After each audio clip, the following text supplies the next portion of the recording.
നിയമപാഠം.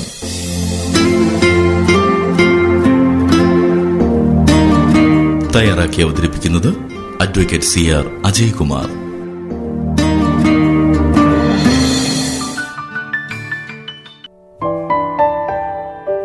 മാന്യ ശ്രോതാക്കൾക്ക് നിയമപാഠത്തിലേക്ക് സ്വാഗതം. ഞാൻ അഡ്വക്കേറ്റ് CR അജയ്കുമാർ. നിങ്ങൾ കേട്ടുകൊണ്ടിരിക്കുന്നത് റേഡിയോ ബെൻസിഗർ 107.8. നിയമപാഠം നിയമവിജ്ഞാനം സാധാരണക്കാരിലെത്തിക്കുവാനുള്ള ഒരു ശ്രമമാണ്. നിയമസാക്ഷരതയുടെ കാര്യത്തിൽ നമ്മൾ ഇപ്പോഴും വളരെ പുറകിലാണ് എന്നുള്ളതാണ് വാസ്തവം.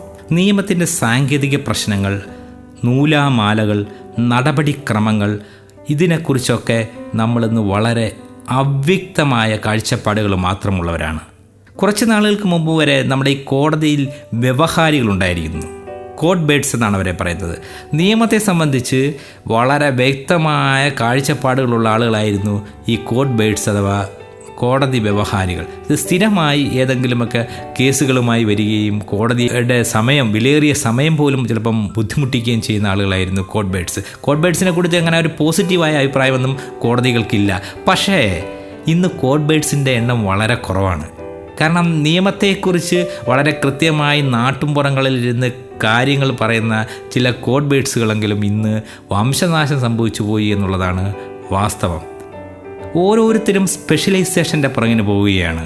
നാം ഏത് കാര്യത്തിലാണ് താല്പര്യമുള്ളത്, അല്ലെങ്കിൽ നമ്മൾ ഏത് കാര്യമാണ് ചെയ്തുകൊണ്ടിരിക്കുന്നത്, ആ രംഗത്ത് മാത്രം എക്സ്പെർട്ടലൈസ് ചെയ്യപ്പെടുന്ന ഒരു പുതിയ തലമുറയ്ക്ക് മറ്റുള്ള വിഷയങ്ങളെക്കുറിച്ച് ചിന്തിക്കുവാൻ സമയം കിട്ടുന്നില്ല എന്നുള്ളതാണ് വാസ്തവം.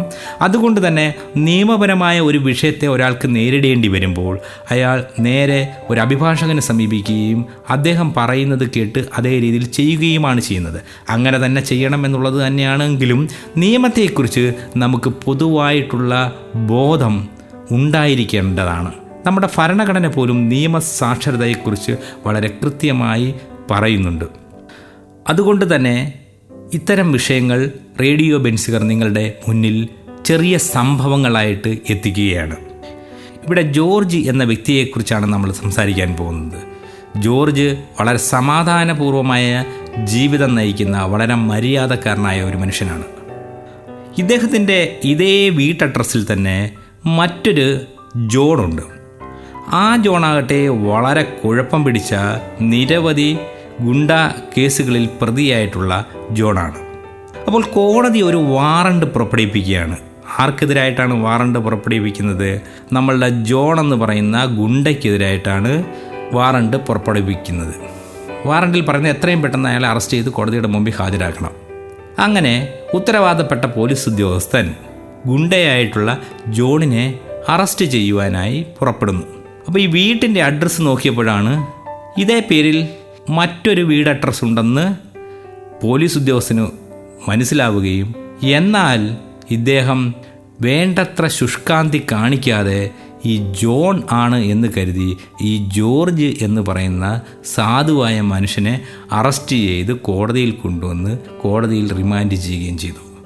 ജോർജ് ചോദിക്കുന്ന ന്യായമായ ഒരു ചോദ്യമുണ്ട്. ഞാൻ യാതൊരു തരത്തിലുള്ള കുറ്റവും ചെയ്തിട്ടില്ല.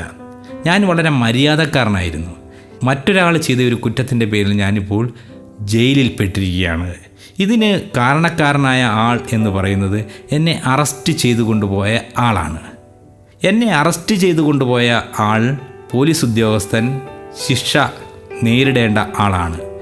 ഈ വിഷയത്തെക്കുറിച്ചാണ് നമ്മൾ സംസാരിക്കുന്നത്. ചിലപ്പോഴെങ്കിലും നമ്മളുടെ ഏതെങ്കിലുമൊക്കെ ആളുകൾക്ക് ഇത്തരം അനുഭവങ്ങൾ വന്നിട്ടുണ്ടാകും.